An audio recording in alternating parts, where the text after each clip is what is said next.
Part 2, Scene 8.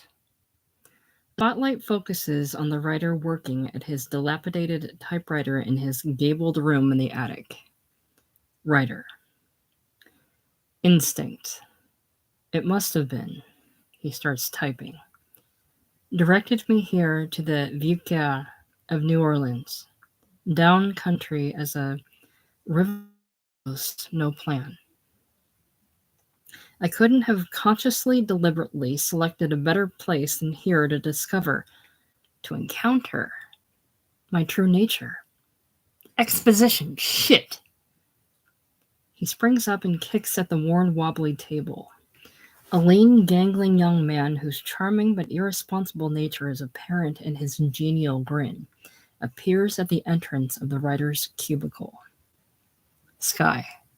Having trouble? Writer. Even the typewriter objected to those goddamn lines. The ribbon's stuck. It won't reverse. Sky. Let me look at it. He enters the cubicle. Oh, my name is Skylar, but they call me Sky. Writer. The owner of the knapsack with Sky printed on it, that was deposited here last winter sometime? Sky working on the typewriter. Right. Landlady won't surrender it to me for less than $25, which is more than I can pay. Yeah, you see, I'm a fugitive from legal wedlock in Tampa, Florida, with the prettiest little bitsy piece of it you ever did see. There. Now the ribbon's reversing. It slipped out of the slots like I slipped out of matrimony in Tampa. Couldn't you see that? Writer. I don't think there's a room in this building where you could be certain it was night or day, and I've... Sky. Something wrong with that eye? Writer. Operation. For a cataract. Just waiting till it heals. Are you just staying here? Sky. Just for a day or two while I look into spots for a jazz musician in the quarter. Writer. There's several jazz combos just around the corner on Bourbon Street. Sky. Yeah, I know, but they're black and not anxious to work with a honky. So I'll probably drive on west. Writer. How far west? Sky. The coast. Is there a toilet up here? I gotta piss. Downstairs John's occupied. Writer. I know a girl across the hall with a bathroom, but she's probably sleeping. Sky. With the angels wetting the roof, would it matter if I did too? Writer. Go ahead. Sky leaps onto the alcove and pisses upstage out of the window. Why'd you decide not to marry? Sky. Suddenly realized I wasn't ready to settle. The girl, she had a passion for pink, but she extended it out of bounds in the love nest she'd picked out for us. Pink, pink, pink. So I cut out before daybreak. Writer. Without a word to the girl? Sky. A note. Not ready. Be back. Wonder if she believed it or if I did. That was Christmas week. I asked permission to leave my knapsack here with the landlady overnight. She said, for 50 cents. Extortionary. But I accepted the deal. However, was unavoidably detained, like they say. Returned last night for my gear, and goddamn this landlady here refuses to surrender it to me except for $25. Crazy witch. Mrs. Wire is at the cubicle entrance. Mrs. Wire. What's he doing up there? Sky. Admiring the view. Mrs. Wire. You was urinating out of that window. Jailbird. You ain't been in a hospital 4 months. You've been in the house of detention for resisting arresting and assaulting an officer of the law. I know. You admire the view in the bathroom. I don't allow no trashy behavior here. She turns to the writer. Why ain't she on the streets with those business cards? Writer. Because I'm at the last paragraph of a story. Mrs. Wire. Knock it off this minute. Why, the streets were swarming this Sunday with the Azalea Festival trade. Writer. This time I give to meals for a quarter in the quarter has begun to exceed the time originally agreed on, Mrs. Wire. Mrs. Wire. It's the decent, healthy work that can keep you off bad habits, bad company that I know you've been drifting into. Writer. How would you know anything outside of this moldy old Mrs. Wire? Don't talk that way about this historical old building. Why, 722 Toulouse Street is one of the oldest buildings in the Vieux Carre. And the courtyard. Why, that courtyard out there is on the tourist list of attractions. Writer. The tourists don't hear you shouting orders and insults to your prisoners here. Mrs. Wire. Two worthless dependents on me, that pair of scavenger crones that creep about after dark. Nightingale coughs in his cubicle. Mrs. Wire raises her voice. And I got that TBK spittin' contagion wherever he goes. Leaves a track of blood behind him like a chicken that's had its head chopped off. Nightingale. It's a goddamn libelous lie. Mrs. Wire, crossing to the entrance of the adjoining cubicle. Been discharged from the two parrots. They told you to fold up your easel and get out. Nightingale hoarsely. I'm making notes on these lies, and my friend the writer is witness to them. Mrs. Wire. You has been discharged from the two parrots. It's God's truth. I got it from the cashier. Sky chuckles, fascinated. He sits on the edge of the table, or cot, taking a cigarette and offering one to the writer. Their casual, friendly talk is contrapuntal to the violent altercation in progress outside. She told me they had to scrub the pavement around your easel with a bucket of lye each night, that customers had left without paying because you'd hawked and spit by their tables.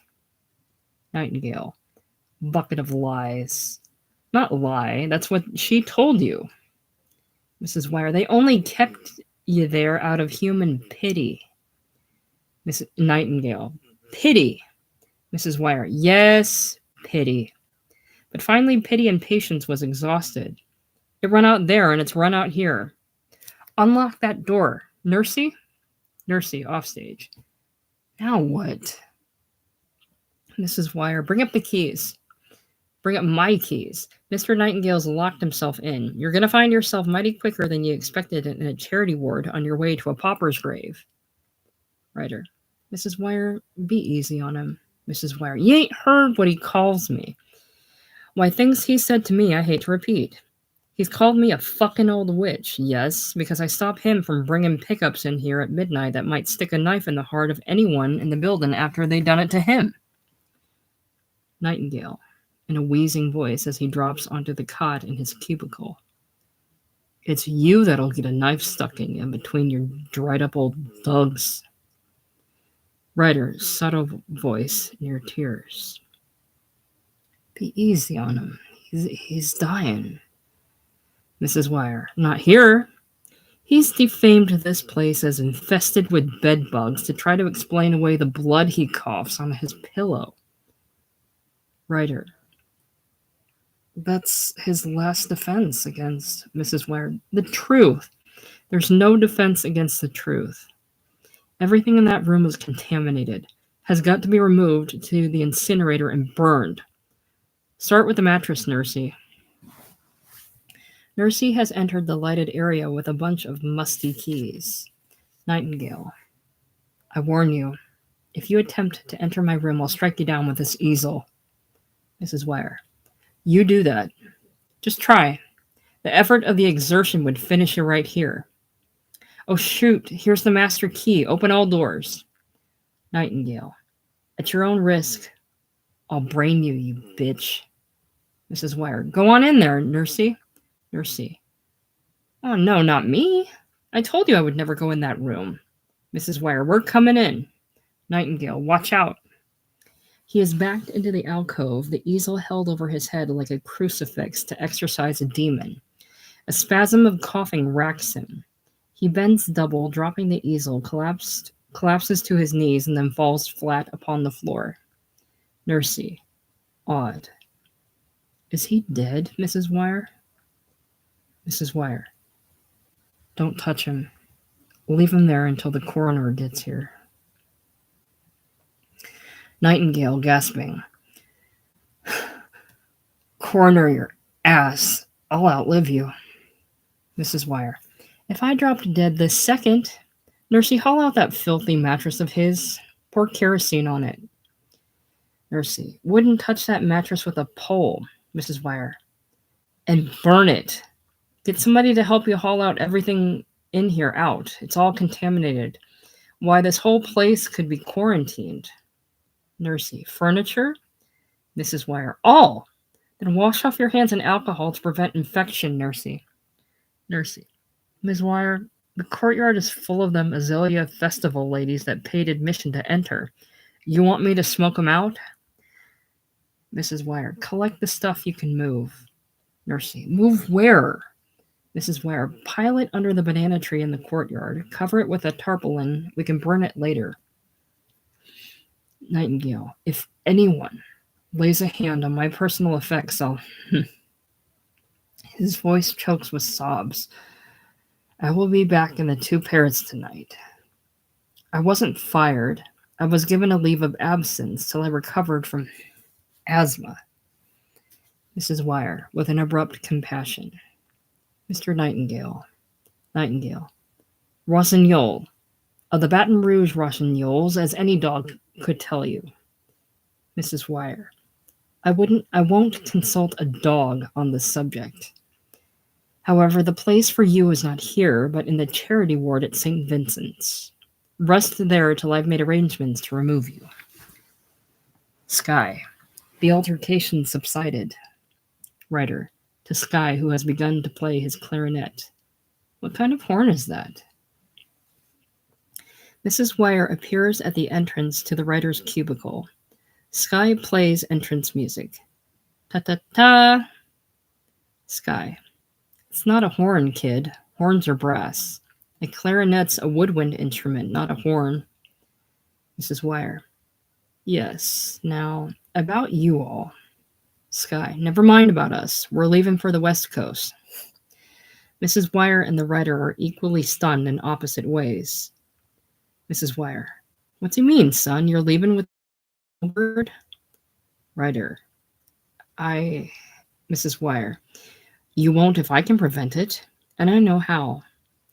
In my register book, when you signed in here, you wrote St. Louis. We got your home address, street, and number. I'm going to inform your folks of the vicious ways and companions you've been slipping into. There's a shocking difference between your looks and manners since when you arrived here, and now mocking me with that grin and that shifty-eyed indifference? Evidence you're setting out on a future life of corruption? Address and phone number. All right. I'll phone. You're not leaving here with a piece of trash like that pissed out of the window. Son, don't do it. She covers her face, unraveled with emotion. Exchanging a look with Sky, the writer places an arm gingerly about her shoulder. You know, I've sort of adopted you like the son took away from me by the late Mr. Wire and a crooked lawyer. They got me declared to be mentally incompetent. Writer. Mrs. Wire. I didn't escape from one mother to look for another. Nursey returns, huffing to the lighted area. Nursey. Ms. Wire, those tourist ladies, I can't control them. They're picking the azaleas off the bushes and... Mrs. Wire. That's what I told you to say in the courtyard to stop. Nursey. Oh, I tried, but one of them just called me an impudent old and I won't take it. I come here to tell you I quit. Mrs. Wire. Again, come back out there with me. She turns to the writer. We'll continue this later. She exits with Nursey. Writer to Sky. Were you serious about the West Coast offer? Sky. You're welcome to come along with me. I don't like to travel a long distance like that by myself. Writer. How do you travel? Sky. I've got a beat-up old 32 Ford across the street with a little oil and about half a tank of gas in it. If you want to go, we could share the expense. Have you got any cash? Writer. I guess I've accumulated a capital of about $35. Sky. We'll siphon gas on the way. Writer. Siphon? Sky. I travel with a little rubber tube, and at night I unscrew the top of somebody's gas tank and suck the gas out through the tube and spit it into a bucket and empty it into my car. Is it a deal? Writer with suppressed excitement. How would we live on the road? Sky, rolling a cigarette with obvious patience. We'd have to exercise our wits and our personal charm. And, well, if that don't suffice, I have a blanket in the car, and there's plenty of wide open spaces between here and the coast. He pauses for a beat. Scared of the undertaking? Writer, smiling slowly. No. The coast. Starting when? Sky. Why not this evening? The landlady won't admit me to the house again, but I'll call you. Just keep your window open. I'll blow my clarinet in the courtyard. Let's say about 6. The conversation may continue in undertones as the area is dimmed out. Scene 9. The lights come up on Jane's studio area. The shuttered doors to the windows overlooking the courtyard below are ajar. Jane is trying to rouse Ty from an unnaturally deep sleep. It is evident that she has been engaged in packing her effects and his. Jane. Ty? Ty? Oh, Christ. He drops a bare arm off the disordered bed and moans slightly. She bends over to examine a needle mark on his arm. Ty. Jane crosses to the sink and wets a towel, then returns to slap Ty's face with it. He begins to wake slowly. Some men would beat up a chick for less than that, you know. Jane. All right, get out of bed and beat me up. But get up.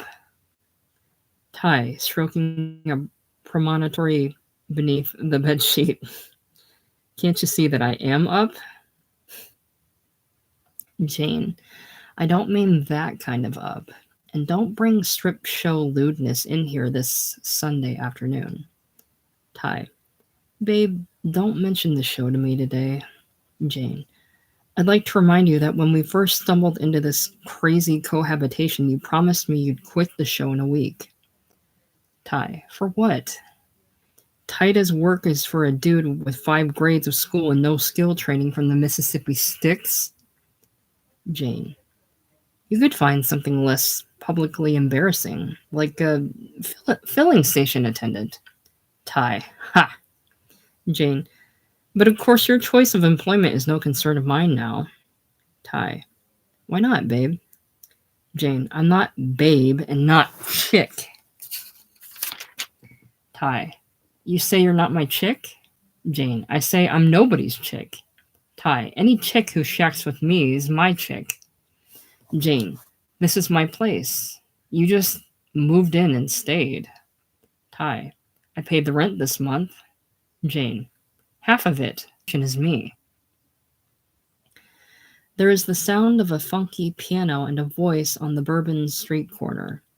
I've stayed around and played around this old town too long. Jane's mood softens under its influence. Lord, I don't know how I managed to haul you to bed. Ty. Hey, you put me to bed last night? Jane. It was too much exertion for someone in my condition. Ty, focusing on her more closely. Honey, are you pregnant? Jane. No. Lord. Now who'd be fool enough to get pregnant by a Bourbon Street strip show barker? Ty. When a chick talks about her condition, don't it mean she's pregnant?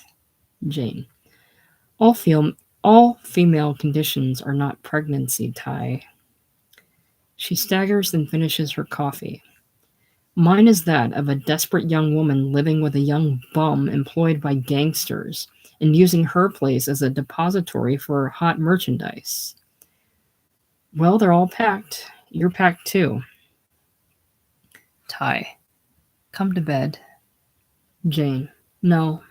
Thank you. Your face is smeared with lipstick. Also, other parts of you. I didn't know lip rouge ever covered so much territory. Ty. I honestly don't remember a fucking thing after midnight. Jane. That I do believe. Now, have some coffee. I've warmed it. It isn't instant, it's percolated. Ty. Whose birthday is it? Jane. It's percolated in honor of our day of parting. Ty. Aw. Be sweet, babe. Please come back to bed. I need comfort, not coffee. Jane. You broke a promise to me. Ty. Which? Jane. Among the many? You used a needle last night. I saw the mark of it on you. Ty. No shit, where? Jane, returning to the bedside. There. Right there on your... He circles her with his arm and pulls her onto the bed. I've been betrayed by a sensual streak in my nature. Susceptibility to touch. And you have the skin like a child. I'd gladly support you if I believed you'd... If I had the means to and the time to. Time, means, luck, things that expire, run out. And all at once you're stranded. Ty. Jane, you lie down with me and hold me. Jane. I'm afraid, Ty. We'll just have to hold each other in our memories from now on. Ty, childishly. Don't talk that way. I never had a rougher night in my life. Do I have to think and remember? Jane. Ty, we've had a long spell of dreaming, but now we suddenly have to. Ty. Got any aspirin, babe? Jane. You're past aspirin, Ty. I think you've gone past all legal analgesics. Ty. You say words to me I've never heard before. Jane. Ty, I've been forced to make an urgent phone call to someone I never wanted to call. Ty. Call? Jane. And then I packed your personal belongings and all that lot you've been holding here. Exertion of packing nearly blacked me out. Trembling, sweating, had to bathe and change. Ty. Babe? Jane. You're vacating the premises, babe. It's afternoon. Ty. Look, if you're knocked up, have the kid. I'm against abortion. Jane. On moral principles? Ty. Have the kid, babe. I'll pull myself together for a kid. Jane. You didn't for me. Ty. A baby would be a living thing between us, with both our blood. Jane. Never mind. Voices in the courtyard are heard. Nursey. Any donations to keep the courtyard up? Just drop it in my apron as you go out, ladies. Jane. Those tourists down there in the courtyard. If I'd known when I took this room it was over a tourist attraction. Ty. It's the festival, babe. It ain't always festival. Give me my cigarettes. Ought to be some left in a pocket. Jane, throwing his pants and a fancy sports shirt on the bed. Here, your clothes, get in them. Ty, putting on his shorts. Not yet. It's Sunday, babe. Where's Beret? I like Beret to be here when I wake up. Jane. Not even a cat will wait 10, 12 hours for you to sleep off whatever you shot last night. How did a girl well-educated and reasonably well-brought up get involved in this? Oh, God, I'm talking to myself.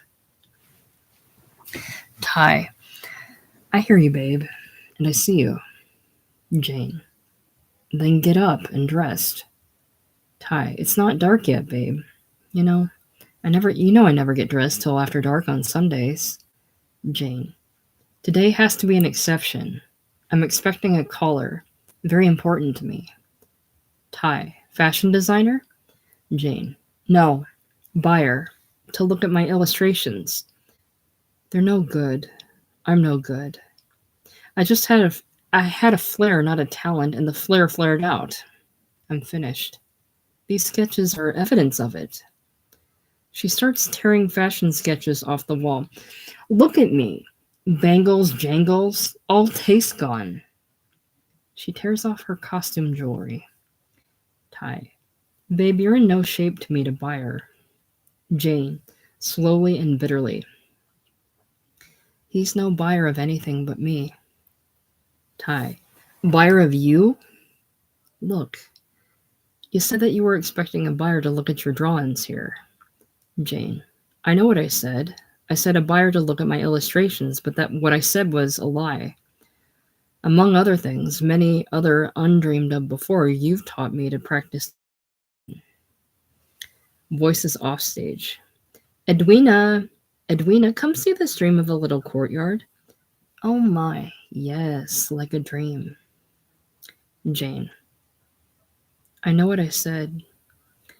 But let's say, Ty, that I experienced last week a somewhat less than triumphant encounter with the buyer of fashion illustrations at Vogue Modern.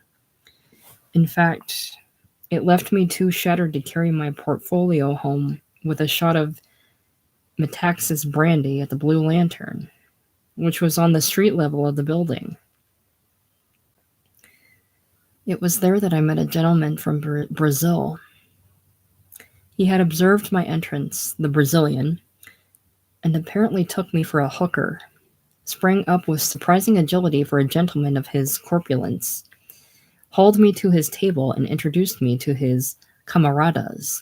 Señorita, this is señor and señor, declared me bonita, muy bonita. Tried to press me $100 bill in my hand. Well, some atavistic bit of property surfaced, and I, like a fool, rejected it, but did accept his business card, just in case. This morning, Ty, I called him. Señorita Bonita of the Blue Lantern awaits you. Top floor of 722 Toulouse. That was the invitation that I phoned in to the message desk. He must have received it by now at the Hotel Royal Orleans, where the presidential suite somehow contains him. Ty, what are you talking about? Jane, my expected caller, a responsible businessman from Brazil, sincerely interested in my bankrupt state. Ty, forget it. Come back to bed and I'll undress you, babe. You need rest. Jane, the bed bit is finished between us. You're moving out today. He slowly stumbles up, crosses to the table and gulps coffee, then grasps her arm and draws her to the bed. No. Ty, yes. He throws her onto the bed and starts to strip her. She resists. He prevails. As the lights very gradually dim, a Negro singer-pianist is at a nearby bar fades in. Fly away, sweet Kentucky baby bay, fly away. Mrs. Wire, from a few steps below the writer. What's paralyzed you there, son? Writer. Miss Sparks is crying. Mrs. Wire appears behind the writer in the lighted spot. Mrs. Wire. That woman's moaning in there don't mean she's in pain. Son, I got a suspicion you never had close relations with women in your life. Jane. Oh. Writer, I never heard sounds like that. Jane utters a wild cry. It impresses even Mrs. Wire. Ty's voice. Babe, I don't want to force you. Jane's voice. Please, I'm not a thing. Mrs. Wire shouting, y'all quit that loud fornication in there. Ty's voice shouting back, get the fuck downstairs, goddamn old witch. Mrs. Wire. Howlin insults me in my own house. Won't tolerate it. She bursts into the room. Never seen such a disgusting exhibition. Ty starts to rise from the bed. Jane clings desperately to him. Jane. As you see, Mrs. Wire, everything is packed. He's moving today. Ty. The rent is paid in full, so get the fuck out of here. Jane. Ty, please. Mrs. Wire. What's in them boxes? Ty. None of your... Jane, our personal belongings, Mrs. Wire. Mrs. Wire, that I doubt.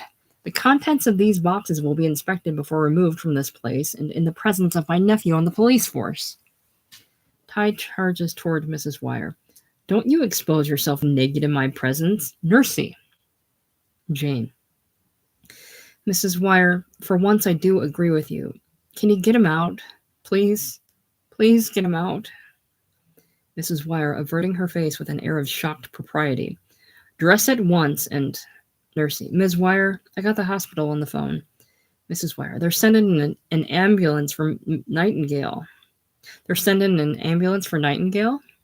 Nursey, soon as they've got a bed for him. But they want you to call him back and... Mrs. Wire, St. Vincent's is run by taxpayers' money. I'll remind him of that. She crosses off stage. Ty slams the door. Jane is sobbing on the bed. Ty.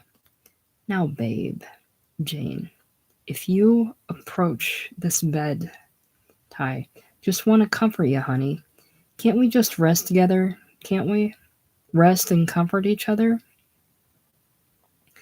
The area dims as the black pianist sings Kentucky Baby. Mrs. Wire. Cut out that obscene talking up there. I'm on the phone. Emergency call is from here at 722 Toulouse. Christ almighty, you drive me to profane language. You mean to admit you don't know the location of the most historical street in the Vieux Carre? You're not talking to nobody but a personage. Responsible. Reputable. Known to the authorities on the list of attractions. God damn it, you twist my tongue up with your... Nursey. Nursey. Will you talk to this incompetent... Nursey. Nursey. Nursey appears. Got some idiot on the phone at the hospital. Will you inform this idiot who I am in the quarter? Phone. Talk. Nursey takes the phone. Nursey. Stairs. Took my breath. Mrs. Wire snatching back the phone.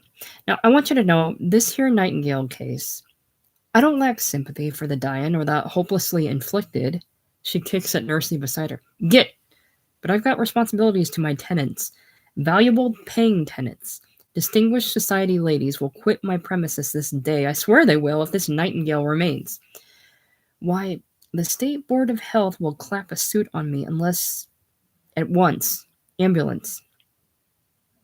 When? At what time? Don't say approximate to me. Emergency means immediate. Not when you drag your arse around to it. And just you remember, I'm a taxpayer. No. Not me. I pay, you collect. Now get the ambulance here immediately. 722 Toulouse.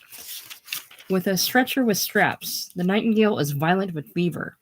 She slams the phone down. Shit! Nursey. My guess is they're going to remove you, too. Mrs. Wire leans on Nursey. Scene 10. There is a spotlight on the writer, stage front as narrator. Writer. That Sunday, I served my last meal for a quarter in the quarter, then I returned to the attic. From Nightingale's cage there was silence, so complete I thought, he's dead. Then I cried out softly. Nightingale. Christ, how long do I have to go on like this? Writer. Then, for the first time, I returned his visits. He makes the gesture of knocking at Nightingale's door. Mr. Rosenigol? There is a sound of staggering and wheezing. Nightingale opens the door. The writer catches him as he nearly falls and assists him back to his cot. You shouldn't try to dress. Nightingale. Got to escape. She wants to commit me to a charnel house on false charges. Writer. It's raining out. Nightingale. A Rossignol will not be hauled away to a charity hospital. Writer. Let me call a private doctor. He wouldn't allow them to move you in your condition. Nightingale. My faith's in Christ, not doctors. Writer. Lie down. Nightingale. Can't breathe lying down. Writer, I've brought you this pillow. I'll put it back of your head. He places the pillow gently in back of Nightingale. 2 pillows help you breathe. Nightingale, leaning weakly back. Ah, thanks. Better. Sit down. A dim light comes up on the studio area as Ty lights a joint sitting on the table. Writer, there's nowhere to sit. Nightingale, you mean nowhere not contaminated? The writer sits. God's got to give me time for serious work. Even God has moral obligations, don't he? Well, don't he? Writer, I think that morals are a human invention that he ignores as successfully as we do. Nightingale, Christ, that's evil. That is infidel talk. He crosses himself. I'm a Catholic believer. A priest would say that you have fallen from grace, boy. Writer, what's that you're holding? Nightingale, articles left me by my sainted mother. Her tortoise-shell comb with a mother-of-pearl handle and her silver-framed mirror. He sits up with difficulty and starts combing his hair before the mirror as if preparing for a social appearance. Precious heirlooms. Been in the Rosignol family 3 generations. I look pale from the confinement with asthma. Bottom of boxes, toiletries, cosmetics. Please. Writer, you're planning to make a public appearance, intending to go on the streets with this advanced case of asthma? Nightingale, would you kindly hand me my Max Factor, my makeup kit? Writer, I have a friend who wears cosmetics at night. They dissolve in the rain. Nightingale, if necessary, I'll go into sanctuary. The writer utters a startled, helpless laugh. He shakes with it and leans against the stippled wall. Joke, is it? Is it a joke? Foxes have holes, but the Son of Man hath nowhere to hide his head. Writer, don't you know you're delirious with fever? Nightingale, you used to be kind, gentle. In less than 4 months, you've turned your back on that side of your nature, turned rock hard as the world. Writer, I had to survive in the world. Now, where's your pills for sleep? You need to rest. Nightingale, on the chair by the bed. Pause. Writer, softly. Maybe this time you ought to take more than one. Nightingale, why, you're suggesting suicide to me, which is a cardinal sin, would put me in the unhallowed ground in Potter's Field. I believe in God the Father, God the Son, and God the Holy Ghost. You turned into a killer? You've turned into a killer. Writer, compulsively with difficulty. Stop calling it asthma, the flu, a bad cold. Face the facts. Deal with them. He opens the pill box. Press tab to open. Push down. Unscrew the top. Here it is where you can reach it. Nightingale. Boy with soft skin and stone heart. Pause. The writer blows the candle out and takes Nightingale's hand. Writer. Hear the rain. Let the rain talk to you. I can't. Nightingale. Light the candle. Writer. The candle's not necessary. You've got an alcove, too, with a window and a bench. Keep your eyes on it. She might come in here before you fall asleep. A strain of music is heard. The angel enters from her dark passage and seats herself, just visible faintly on Nightingale's alcove bench. Do you see her in the alcove? Nightingale. Who? Writer. Do you feel a comforting presence? Nightingale. None. Writer. Remember my mother's mother, Grant? Nightingale. I don't receive apparitions. They're only seen by the mad. The writer returns to his cubicle and continues as narrator. Writer. In my own cubicle, I wasn't sure if Grand had entered with me or not. I couldn't distinguish her from a diffusion of light through the low-running clouds. I thought I saw her, but her image was much fainter than it had ever been before, and I suspected that it would fade more and more as the storm of my father's blood obliterated the tenderness of Grand's. I began to pack my belongings. I was about to make a panicky departure to nowhere I could imagine. The West Coast? With Sky? He is throwing things into a cardboard suitcase. Nursey appears at the edge of his light with a coffee tray. Nursey. Miss Wire knows you're packing to leave, and she's told me to bring you up this hot coffee and cold biscuits. Writer. Thank her. Thank you both. Nursey. She says don't make no mistakes. Writer. Harshly. None? Never? Nursey. None if you can help. And I agree with her about that. She's phoned your folks about you. They're coming down here tomorrow. Writer. If she's not bluffing. Nursey. She ain't bluffing. I heard her on the phone myself. Miss Wire's getting you confused with her son, Timmy. Her mind is slipping again. Been through that before. Can't do it again. Writer. We all have our confusions. He gulps down the coffee as Nursey crosses out of the light. Nursey, singing softly. My home is on Jordan. Writer. Then I started to write. I worked the longest I'd ever worked in my life, nearly all that Sunday. I wrote about Jane and Ty. I could hear them across the narrow hall.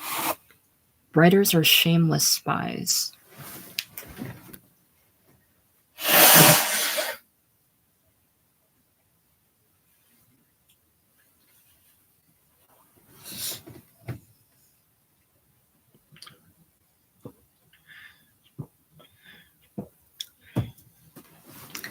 Scene 11. The studio light builds. Jane is sobbing on the bed. Ty is rolling a joint, seated on the table. The clearing sky has faded toward early blue dusk. Ty regards Jane with a puzzled look. Faintly, we hear the black singer pianist. Bye-bye blues, don't cry blues, etc. Ty. Want a hit, babe? She ignores the question. How long I been asleep? Christ, what are you crying about? Didn't I just give you one hell of a Sunday afternoon ball? And you're crying about it like your mother died. Jane. You forced me. You little pig. You did. You forced me. Ty. You wanted it. Jane. I didn't. Ty. Sure you did. Jane is dressing again. Honey, you got shadows under your eyes. Jane. Blackbirds kissed me last night. Isn't that what they say about shadows under the eyes, that blackbirds kissed her last night? The Brazilian must have been blind drunk when he took a fancy to me in the Blue Lantern. Mistook me for $100 girl. Ty, I'm not a whore. I'm the northern equivalent of a lady. Fallen, yes, but a lady, not a whore. Ty, whores get paid for it, babe. I never had to. Jane. You little prick. Now I'm talking your jive. How do you like it? Does she talk like that when she's smearing you with lipstick when you ball her, which I know you do repeatedly between shows? Ty. Who are you talking about? Jane, that headliner at the strip show, that champagne girl. Ty, gravely. She's not with the show no more. Jane, the headliners quit the show? Ty, yeah, honey. The champagne girl is dead, and so she's not in the show. Jane, you mean not such a hot attraction anymore? Ty, don't be funny about it. It ain't funny. Jane, you mean she's actually... Ty, yes, actually. Dead. Real dead. About as dead, which is totally dead. So now you know why I needed a needle to get me through last night. Jane. Well, of course that's Ty, you was jealous of her. Jane looks away. I never touched the champagne girl. She was strictly the property of the man. Nobody else dared to touch her. Jane. The man? What man? Ty. The man. No other name known by. Well, he wasted her. Jane. Killed her? Why? Ty. 'Cause she quit sleeping with him. She was offered a deal on the West Coast, babe. The man said no. The champagne girl said yes. So the man, you don't say no to the man. So she's going to the West Coast. It'll be packed in ice. Voices are heard from the courtyard. Tourist 1. My slippers are wet through. Piano music is heard. Tourist 2. What's next on the tour, or is it nearly finished? Ty. When the man is annoyed by something, he piles his lupos in the back seat of his bulletproof limo, and he's let him loose on the source of his annoyance. Jane. Lupos? Ty. Lupos are those dogs that are used for attack. The man has 3 of them.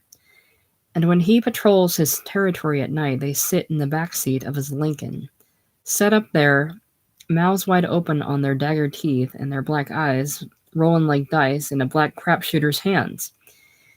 And night before last, Jesus, he let him into the champagne girl's apartment, and they ate her. Gnawed her tits off her ribs, gnawed her sweet little ass off. Of course, the story is that the champagne girl entertained a pervert who killed her and ate her like that. But it's pretty well known it was them lupos that devoured that girl. Under those ceiling mirrors and crystal chandeliers in her all-white satin bedroom. Yep. Gone. The headliner. You know what you say when the man wastes somebody? You gotta say that he or she has gone to Spain. So they told me last night, when people ask you, where's the champagne girl? Answer them that the champagne girl's gone to Spain. Sweet kid from Pascagoula. Jane. Please don't continue the story. Ty. All champagne colored without face or body makeup on her. Light gold, like pale champagne, and not a line, not a pore to be seen on her body. Was she meant for dog food? I said, was she meant for dog food? Those lupos ate that kid like she was their last supper. Jane, who has now managed to get round the table. Ty, open the shutters. Ty, why? You going out naked? Jane, I'm gonna vomit and die. In clean air. She has moved slowly upstage to the gallery with its closed shutters, moving from one piece of furniture to another for support. Now she opens the shuttered door and staggers out onto the gallery, and the tourist ladies' voices are raised in thrilled shock and dismay. Tourist 1, look at that. Tourist 2, what at? Tourist 1, there's a whore at the gallery window, practically naked. All gallery speeches should overlap. Jane, wildly, out. Mercy, Miss Sparks? These are festival ladies who've paid admission. Jane, can't endure anymore, please. Please, I'm sick. Ty, forget it, babe. Come back in. Jane, it isn't real. It couldn't be. The writer shakes his head with a sad smile. But it's like a dream. Ty, what did you say, babe? Jane, close the gallery door, please. Ty, sure, babe. He shuts the door and the voices below. Jane, and the hall door, bolted. Why do you bring home nightmare stories to me? Ty, gently. Babe, you brought up the subject. You asked me about the champagne girl. I wasn't planning to tell you. Chair. Jane. Bed. Ty. Grass. Jane. Coffee. Ty. Cold. Jane. Cold. Coffee. Ty pours her a cup and puts it in her trembling hand. He holds the hand and lifts the cup to her lips. Standing behind her, he lets his hand fall to her breasts. She sobs and removes the hand. The singer-pianist is heard again. Jane. Why do you want to stay on here? Ty. Here's where you are, babe. Jane, shaking her head. No more. I have to dress. She dresses awkwardly, frantically. He watches in silence. You have to get dressed too.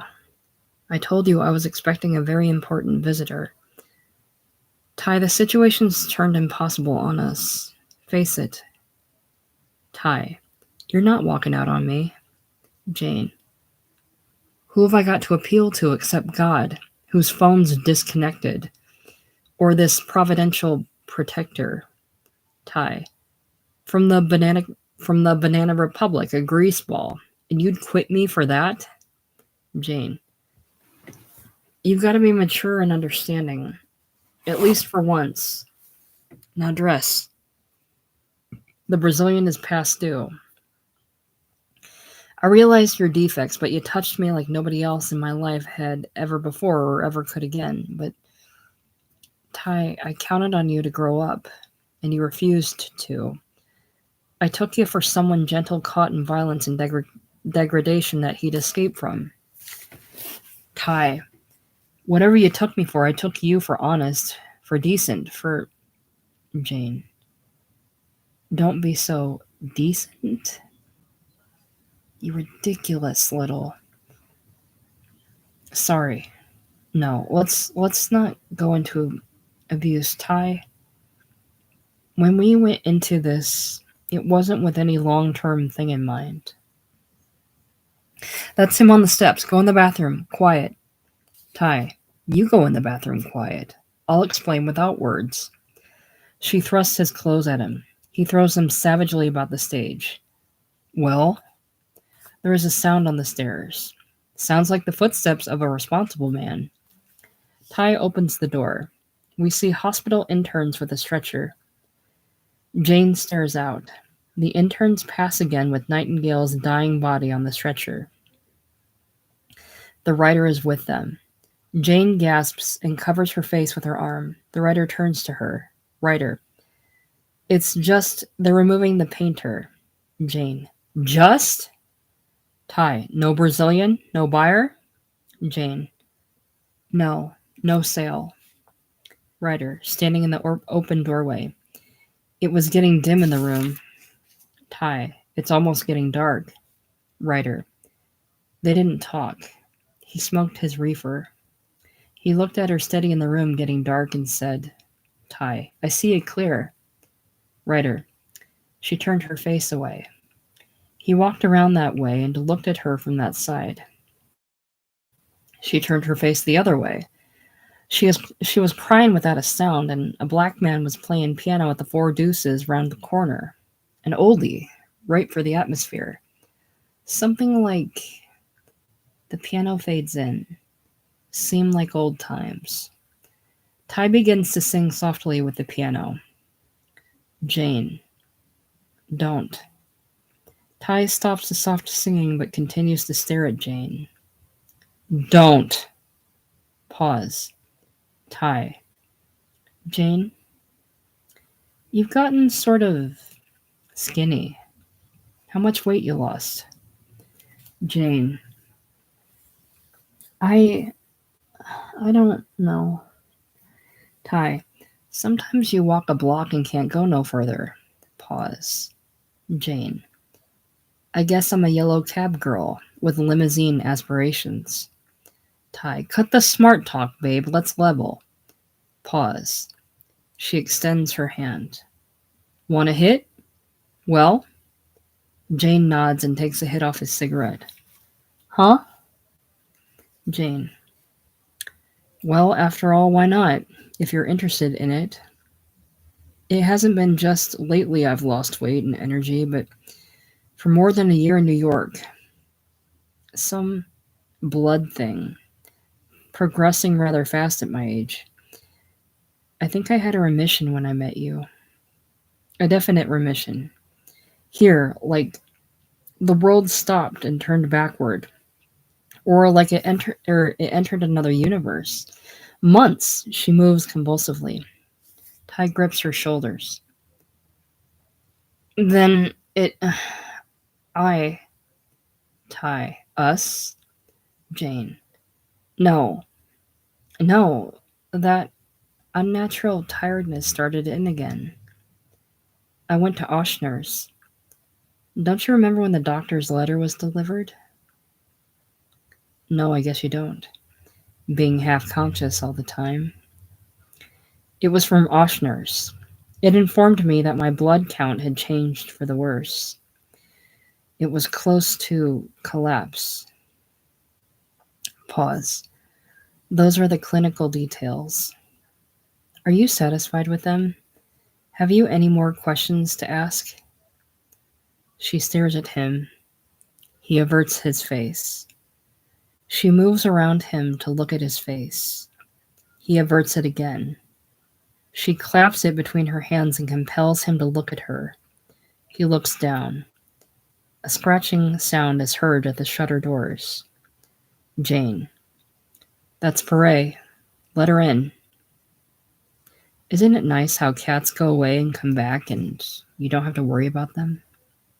So unlike human beings. Ty opens the door. He opens a can of cat food and sets it on the floor, then crosses to his clothes, collecting them from the floor. Ty, gently. Jane, it's getting dark and I better get dressed now. Jane, with a touch of harshness. Yes, dress. Dress.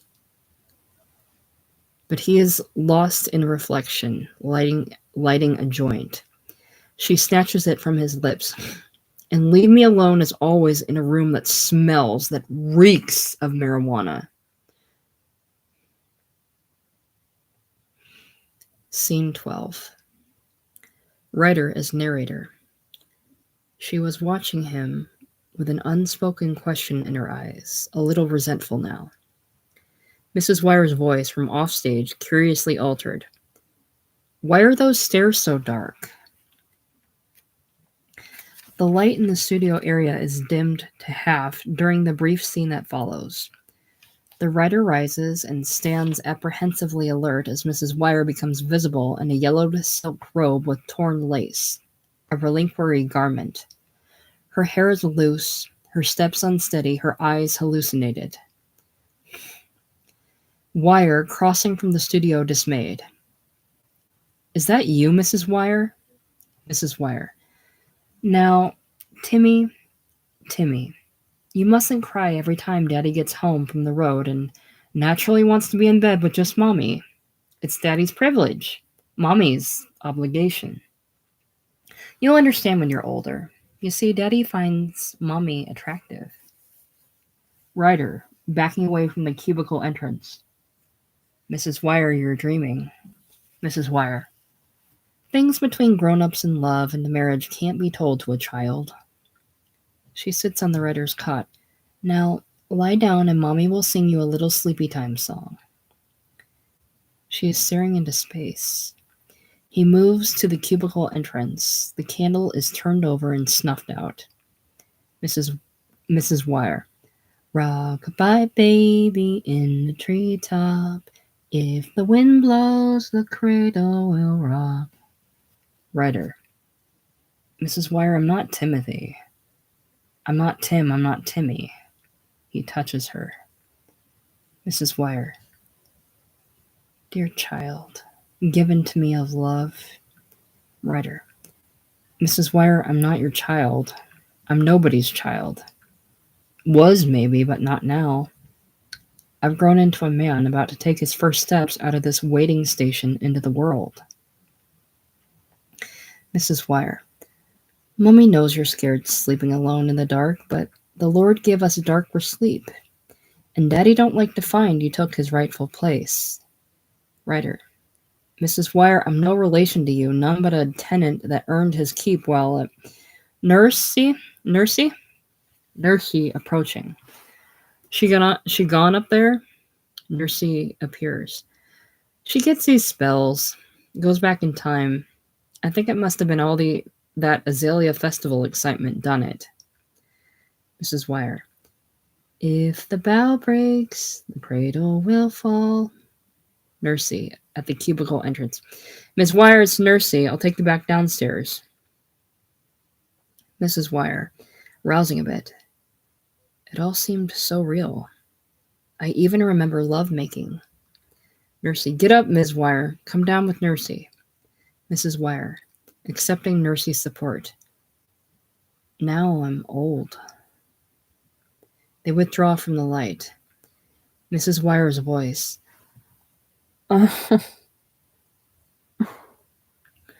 This expression of despair is lost in the murmur of the wind. The writer sinks onto his cot. The angel of the alcove appears in the dusk. Writer. Grant.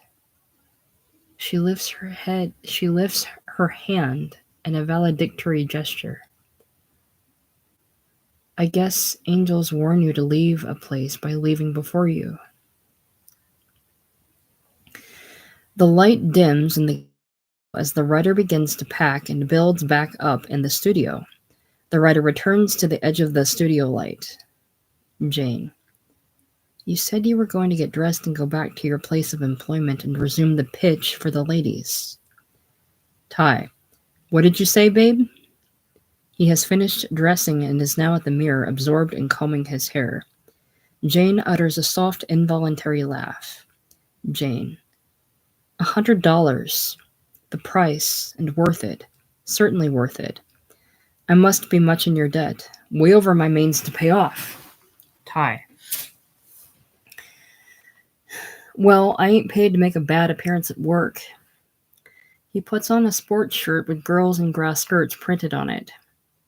Jane. I hate that shirt. Ty. I know you think it's tacky. Well, I'm tacky, and it's the only clean one I got. Jane. It isn't clean, not really. And does it express much grief over the Champagne girl's violent departure to Spain? Ty.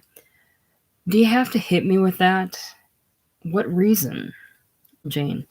I've really got no reason to hit a goddamn soul but myself that lacked pride to keep my secrets.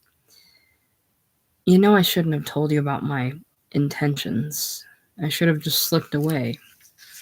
The Brazilian was far from attractive, but my circumstances required some drastic compromises.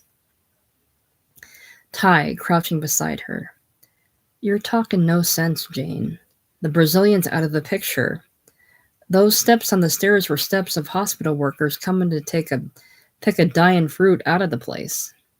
Jane. Do you think I expect you back here again? You'll say yes. Assure me now as if forever, but reconsider the moment of impulse. Ty. Cut some slack for me, babe. We all gotta cut some slack for each other in this fucking world. Listen, you don't have to sweat it. Jane. Give me another remission. One that lasts. Ty. Gotta go now, it's late. After dark and I'm dressed.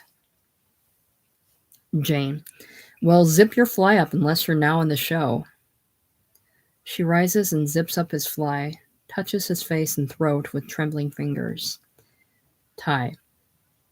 Jane, we got love between us. Don't you know that? Jane, not harshly. Lovely old word, love. It's traveled a long way, Ty. Ty, and still's a long way to go. Hate to leave you alone, but... Jane, I'm not alone. I've got Beret. An animal is a comforting presence sometimes.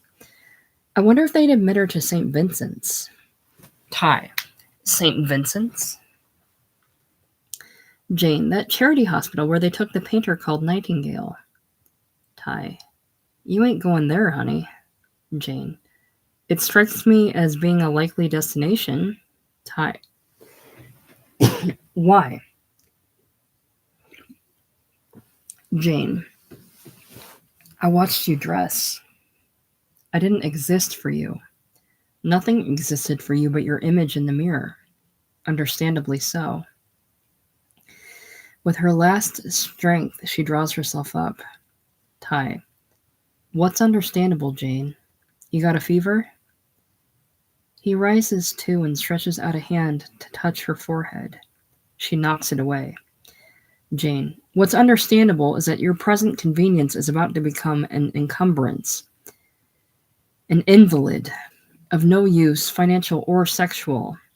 Sickness is repellent, Ty, demands more care and gives less and less in return. The person you loved, assuming that you did love when she was still useful, is now absorbed in preparing herself for oblivion as you were absorbed in your image in the mirror. Ty, frightened by her vehemence. Hey, Jane.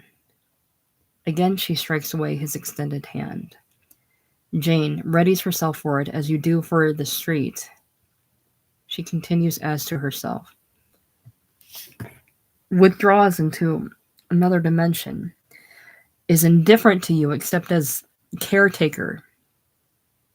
Is less aware of you than a... Panting, she looks up slowly through the skylight. Sky that's visible to her from the bed under the sky. Under the skylight, at night, these filmy white clouds. They move. They drift over the roofs of the Vieux Carre so close that if you have fever, you feel as if you could touch them. And bits would come off on your fingers, soft as cotton candy. Ty. Rest, babe. I'll be back early.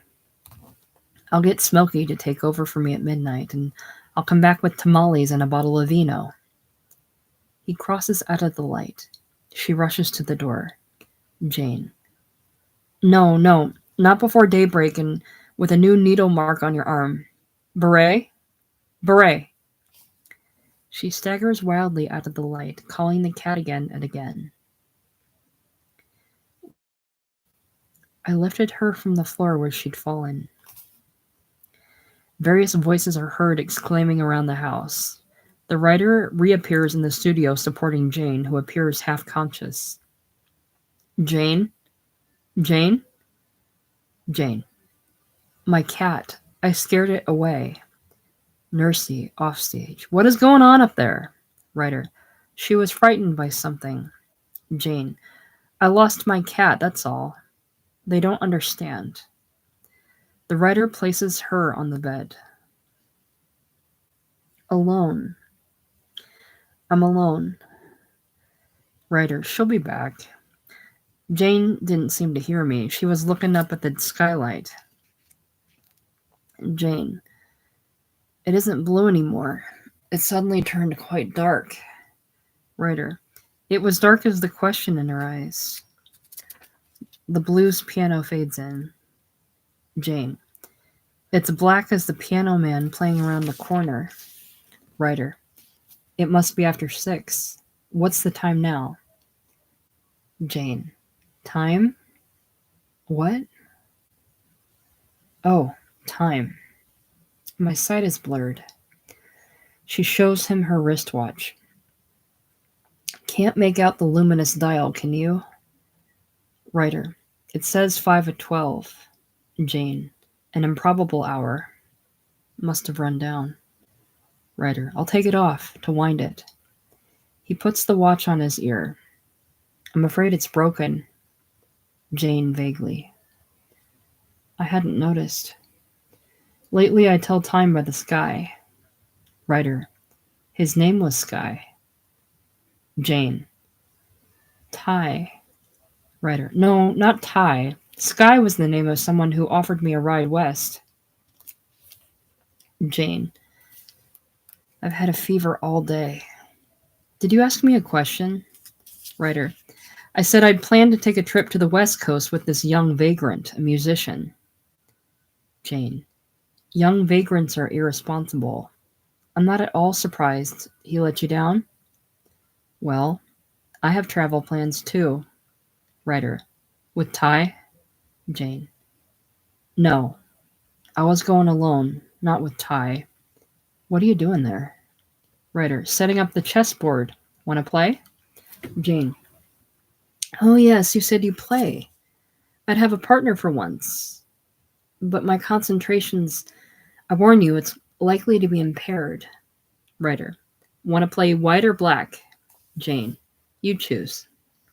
The piano fades in. Jane looks about in a confused way. Writer. Black. In honor of the musician around the corner. Jane. He's playing something appropriate to the occasion as if I'd phoned in a request. How's it go? So familiar. Writer. Makes no difference how things break. I'll get by somehow. I'm not sorry because it makes no difference now. Jane. Each of us abandoned to the other. You know, this is almost our first private conversation.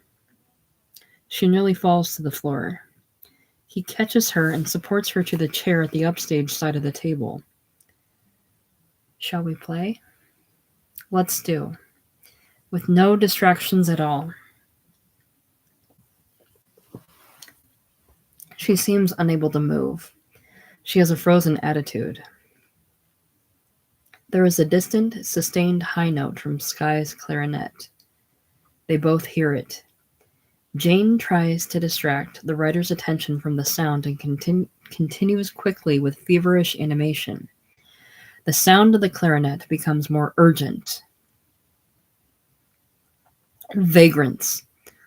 I can tell you about them. From experience.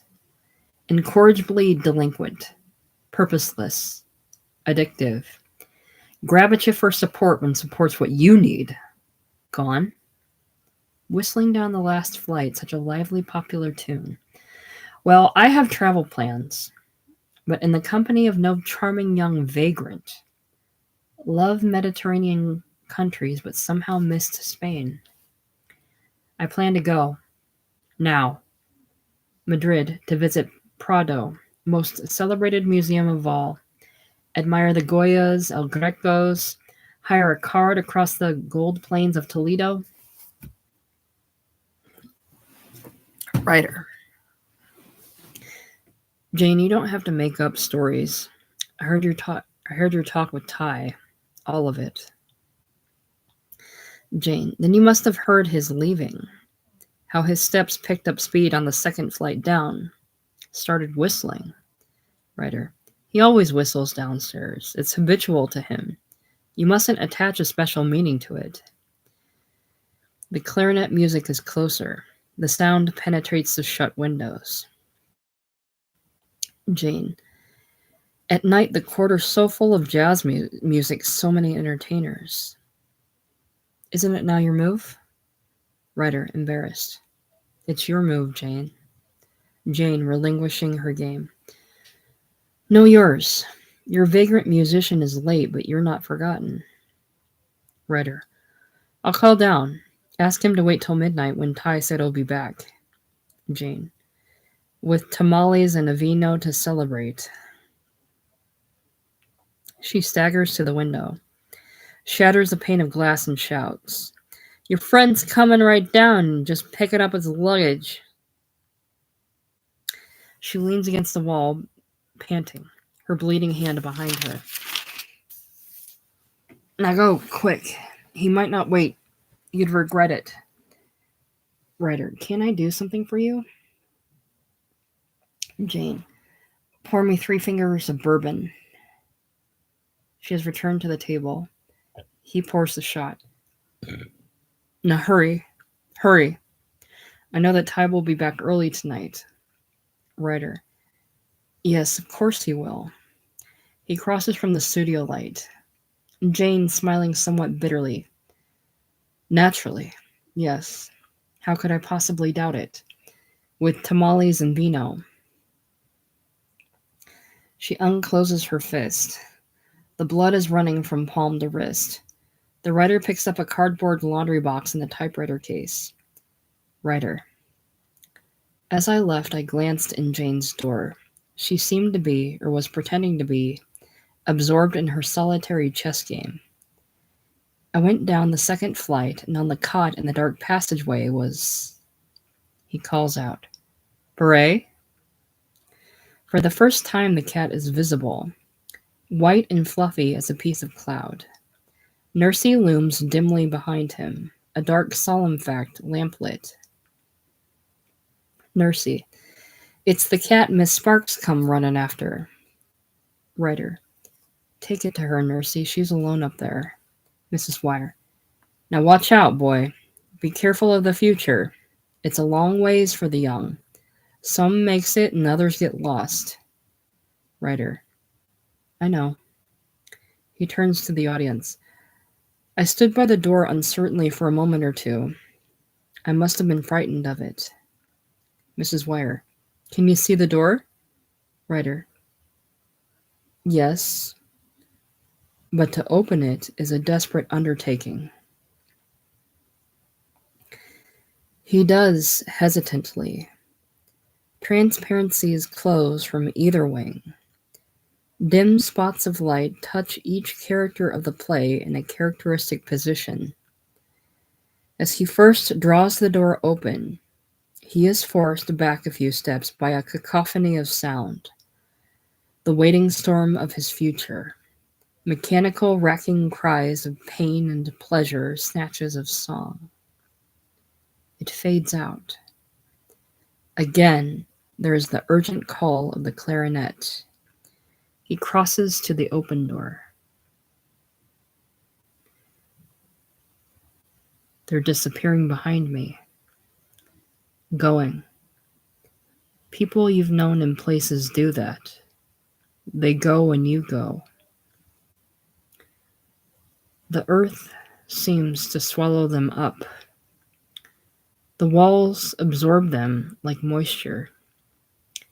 Remain with you only as ghosts. Their voices are echoes, fading but remembered. The clarinet calls again. He turns for a moment at the door. This house is empty now. The end.